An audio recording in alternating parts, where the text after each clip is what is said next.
അപ്പോൾ ഇന്ന് നിരവധി ചിത്രങ്ങളാണ് OTT റിലീസിൽ വന്നിട്ടുള്ളത്. അതിനെക്കുറിച്ചാണ് ഈ ഒരു വീഡിയോ ഭാഗത്ത് പറയാനായിട്ട് പോകുന്നത്. ഫസ്റ്റത്തെ OTT റിലീസിൽ വന്നിട്ടുള്ള ഈ ഒരു ചിത്രമാണ്, മലയാള ചിത്രമാണ് മദനോത്സവം. ഇന്ന് ആമസോൺ പ്രൈം വീഡിയോ ആയിട്ട് സർപ്രൈസ് ആയിട്ട് ഈ ചിത്രം OTT വന്നിട്ടുണ്ട്. പിന്നെ അടുത്തായിട്ടുള്ള ചിത്രം OTT റിലീസിൽ വന്നിട്ടുള്ള ഈ ഒരു ചിത്രമാണ്. ഇന്നലത്തെ വീഡിയോയിൽ പറഞ്ഞ പോലെ തന്നെ ഈ ഒരു ചിത്രം സർപ്രൈസ് ആയിട്ട് തന്നെ ഇന്ന് ഈ ചിത്രം OTT വന്നിട്ടുണ്ടായിരുന്നു.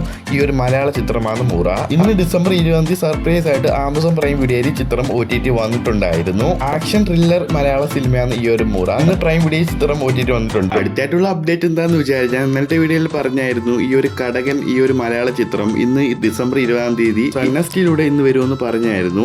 ഇന്ന് ഈ ചിത്രം OTT വന്നിട്ടില്ല. സൺനെസ്റ്റ് ഈ ചിത്രത്തിന്റെ OTT നീട്ടി വെച്ചിട്ടുണ്ട്. അടുത്ത ആഴ്ചയായിട്ട് ഈ ചിത്രം OTT വരുന്നതായിരിക്കും. അടുത്തായിട്ട് ഇന്ന് OTT റിലീസ് നിർത്തി ഈ ഒരു ചിത്രമാണ് പാലും പഴവും. മലയാള ചിത്രമാണ്, ഒരു കോമഡി ഫാമിലി എന്റർടൈൻമെന്റ് ആയിട്ടുള്ള ഈ ഒരു സിനിമയാണ് പാലും പഴവും. അങ്ങനെ ഇതാ ഇന്ന് ഡിസംബർ 20 സൈനാപ്ലേ വരെ ഈ ചിത്രം OTT വന്നിട്ടുണ്ട്.